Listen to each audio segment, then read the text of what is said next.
नमस्कार दोस्तों, स्वागत है आपका हमारे YouTube चैनल पर जिसका नाम है परीक्षिता एकेडमी। और आज हम आपसे एक बेसिक सी बात करने वाले हैं कि आखिर में किसी नोट्स को कैसे बनाएं।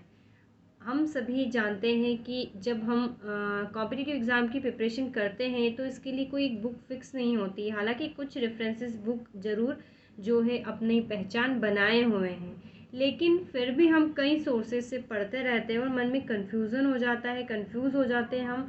तो इसका एक सिंपल सा तरीका है कि जब हम कोई कंटेंट या टॉपिक को कई बुक्स में से पढ़ते हैं तो हमें उसे एक असेंबल करके एक ही नोट्स बना के उसको बार बार पढ़ना चाहिए, तो हमें वो याद हो जाएगा।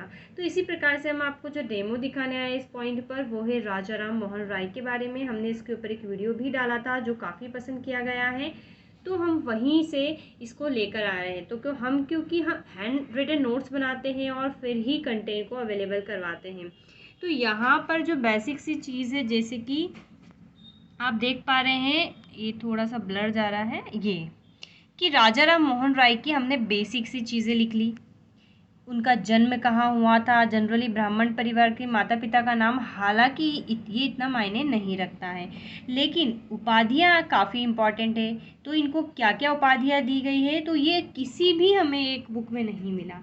हमारे पास 2-3 जो है बुक्स का अरेंजमेंट था, वहाँ से इसको पढ़ के समझ के हमने सारी चीज़ें लिखी कि इन्हें भारतीय पुनर्जागरण का जनक कहा जाता है, इन्हें राजा की उपाधि दी थी मुगल सम्राट अकबर द्वितीय के द्वारा, जो कि पीएससी में क्वेश्चन पूछा जा चुका है।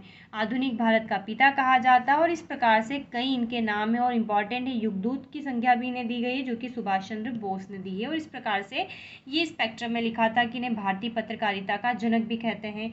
तो हमने सभी चीज़ों को यहाँ पर असेंबल करके लिख दिया, अब हमें दिक्कत नहीं होगी। अब हम आगे बढ़ते हैं, इनके जो मुख्य रूप से परिचय हैं स्टार्ट करते हैं कि इन्होंने एजुकेशन कहाँ से लिया और किस प्रकार से क्रम से आगे बढ़े।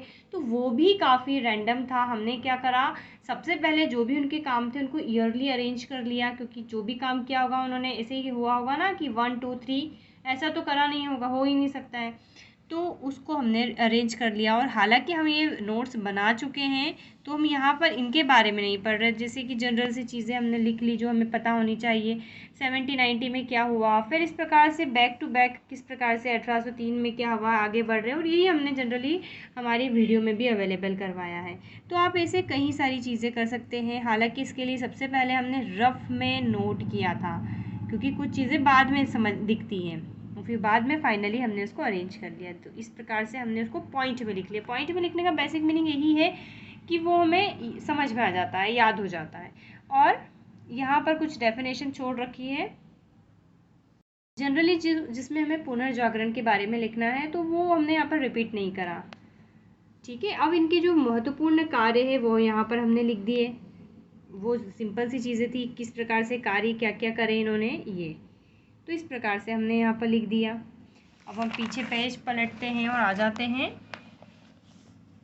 तो ये इस प्रकार से बहुत ही जो है हमने काफ़ी मेहनत करी थी इस पर, और चूँकि काफ़ी पसंद किया जा रहा है तो इसलिए हमने सोचा कि आपको हम एक बार उसका जो भी स्टोन है, बेस है, वो ज़रूर दिखाना चाहेंगे। तो ये इनकी कुछ बुक है, ये इस प्रकार से उन्होंने ब्रह्म समाज की स्थापना की, काफ़ी इंपॉर्टेंट है, वेदांत कॉलेज की स्थापना की। तो जो भी उनके द्वारा किए गए महत्वपूर्ण कार्य है उसके बारे में लिखा।